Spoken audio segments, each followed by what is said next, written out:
ನೀವು ಹೇಳ್ತಾ ಇರೋದು, ಆಮೇಲೆ ಈಗ ನಾವು ನಂಬ್ಕೊಂಡಿರೋದು. ಯಾವುದು ಸತ್ಯ, ಯಾವುದು ಸುಳ್ಳು? ಅದೇ ನಾನು ಹೇಳಿದ ಹಾಗೆ ಒಂದಷ್ಟು ಇತಿಹಾಸ, ನಾವು ವಾಲ್ಮೀಕಿ ರಾಮಾಯಣ ಇತಿಹಾಸ, ಅದು ಹಿಸ್ಟ್ರಿ, ಅದು ಸತ್ಯ.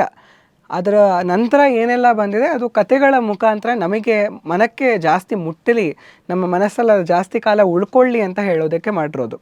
ಅಳಲ್ ಸೇವೆ ಎಲ್ಲ ಖಂಡಿತವಾಗ್ಲೂ ಅದು ನಡೆದಿರುತ್ತೆ.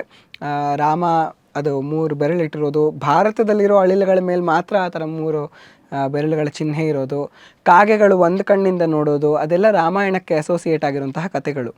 ಅದೇ ಥರ ನಾವು ರಾಮ ಸೇತು ಮಾತ್ರ ನಾವು ಕ್ಲಿಯರ್ ಆಗಿ ವಾಲ್ಮೀಕಿ ರಾಮಾಯಣದಲ್ಲಿ ನೋಡ್ತೀವಿ ಯಾವ ಥರ ಕಟ್ಟಿದ್ದು ಅಂತ. ರಾಮನ ಹೆಸರು ಬರೆದಿದ್ದು, ಅದೆಲ್ಲ ಸ್ವಯಂವರ ನಡೆದಿದ್ದು, ಆಮೇಲೆ ಬಂದಂತಹ ರೀಟೆಲಿಂಗ್ಸ್ ನಡಿ ಅದನ್ನು ಹೇಳ್ಕೊಂಡು ಬಂದಿದ್ದು. ಇನ್ನೊಂದಷ್ಟು ಮಟ್ಟಕ್ಕೆ ಡ್ರಾಮಾ ಆ್ಯಡ್ ಆಗಲಿ.